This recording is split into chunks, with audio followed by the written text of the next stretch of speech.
Hey guys, Mr. You're a Loser Duh here with a deck profile. This is probably one of my favorite deck profiles I've made in a while, mainly because this is probably my favorite deck to play. It's a casual deck, so nothing, major competitive, la la la la la la. But we're just going to dive right into it. I got the idea from a Plane Chase deck, actually. So to start off, 4 Baleful Strix, probably the most expensive part of this deck. They're like $13 each, I think. I don't know. But for a black and a red, you get an artifact creature bird. That's a 1/1 with flying, death touch, and whenever it enters the battlefield, you get to draw a card. You're going to see where that is potent here in a little bit, but we're going to do creatures by numbers. 3 Tormented Souls, because it's unblockable, and it's just 1. So if you haven't, well, you probably haven't figured it out yet, because it's been broad, but this is a ninja deck.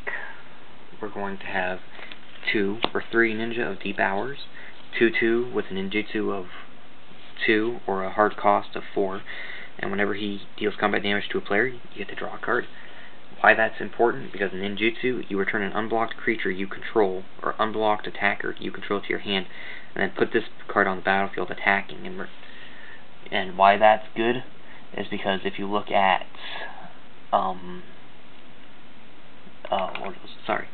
like Tormented Soul, unblockable, Baleful Strix, Fly or Death Touch, generally going to be unblockable, ninjutsu him out and then play him again, you just get to draw a card. It's probably one of those crappy casual strategies, but it really works, like crazy. So, the idea of the deck is just to do what ninjas would do to your opponent, just mess with them, hit them, strike them, basically like a mill attack deck. It's just one of those. I tried to make it as ninja-y as possible. 2 Inkai, Servant of Oni, hard cost 6, legendary rat creature, 5/4, ninjutsu of 5, and whenever he deals combat damage to a player, I may put target creature from the player's graveyard onto the battlefield under my control, and he can be regenerated. And then we've got 2 Throat Slitters, hard cost 4 or 5, ninjutsu 3, and whenever he deals combat damage to a player, I get to destroy target non-black creature he controls, and he's a 2/2. And then we've got 2 Mistblade Shinobis, ninjutsu 1, hard cost 3, and whenever he deals combat damage to a player, I can return target creature that player controls to the hand, which is great. Tormented Soul, swing, get past the big creature or some shit like that, and then boom, return it. 2 Dimir Infiltrators, black-red, or black-blue, with unblockable and transmute. He's a 1/3, and transmute basically lets me discard him and then search my library for a card with the same converted mana cost as him, so 2, which means I can search out a Baleful or one of my many spells that only cost 2. And then, we got a few, well no, we still have 2 other creatures, excuse me. We've got 2 Sakashima Students. I'd like to get more him, because he's hard cost 4, ninjutsu 2, and he enters the battlefield as a copy of any creature on the battlefield, except he's still a ninja, which means I can have him enter a copy as Throat Slitter, Ink Eyes, Baleful, whatever. Generally, I have him enter as one of my boss creatures, which you'll see here in a second. We've got 1 Ink Fathom Witch, something I'm considering taking out for another ninja or Dimir, but it's a good 2, or I need to keep my mana curve semi-low. He's got Fear, and each unblocked creature becomes 4/1 until the end of the turn if I pay 4 mana. And then some of my boss creatures, Blizzard Spectre. I know it doesn't look like much, but it's a for 4, 2/3, and whenever he deals combat damage to a player, choose one that player's return a permanent he or she controls to his hand, or discards a card. I like it. I mean, late game they generally return lands, but you know what? It's still fun. And then we got Higiri the Stillwind. I'm looking for more of him, by the way. He's got a 4 ninjutsu, 5 hardcast for 3/4, and whenever he deals combat damage to a player, I can search my library for a ninja, reveal it, and put it into my hand.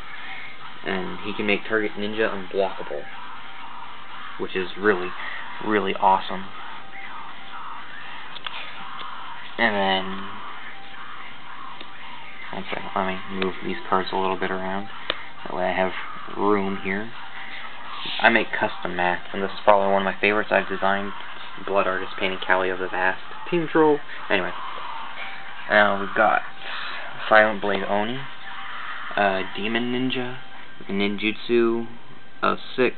Hard cast of 7. And whenever he deals combat damage to a player, look at that player's hand, and I may cast a non-land card in it without paying its mana cost.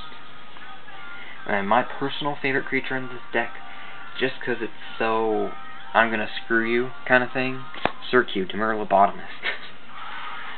He's for 4, you get a 2/3 human wizard, that's legendary, and whenever I play a blue spell or a black spell, or whenever I play a blue spell, remove the top card of target player's library from game, and whenever I play a black spell, remove target library from the game, and then your opponent can't play non-land cards with the same name removed from the game as Cirque here.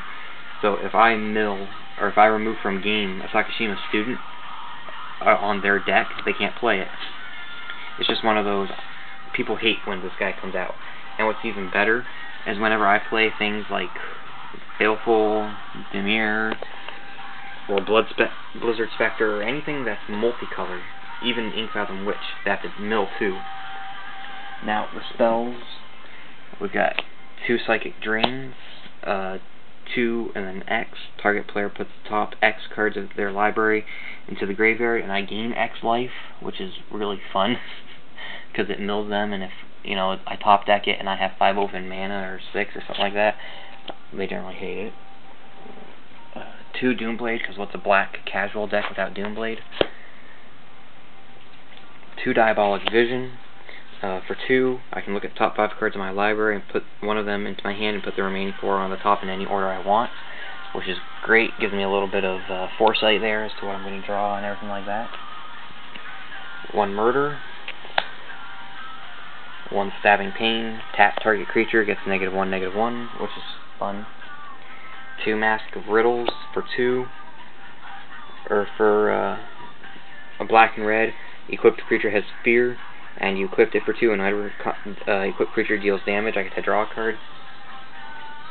And then I've got 1 Counter Squall, counter target non-creature spell, its controller loses 2 life. And then one of my favorite cards, Glimpse the Unthinkable, target player mills 10. And then for our land base, we've got 2 Demure Aqueducts, we've got 2 Drowned Catacombs, 1 Jawar Isle Refuge, 2 Tainted Isles, 1 Terramorphic Expanse, and how many swamps do I run? 1, 2, 3, 4, 5, 6, 7, 8 swamps, and 1, 2, 3, 4, 5, 6 islands. So that's basically the deck. Like I said, its main purpose is just to do ninja-like things to your opponent. Attack them, mill them. If blue had some better burn, I probably would put some burn in here. The land, I know it could be a lot better, but I mean, this is a casual deck. It's semi-cheap-ish, maybe, I don't know. And so I'm not, going to go out and buy 4 freaking, what's that, Demure Shockland? I don't know. But I'm not going to go out and buy 4 of them and put them in here or anything like that. It's just casual. I mean, once Gatecrash comes out, I'll probably put some more, or some of them in here, but I mean, what can you expect? That's just the basic deck. Like I said, I think the most expensive is the Balefuls here. Cirque is pretty fun. If I had another one, I'd probably run it. But that's the deck. Let me know what y'all think.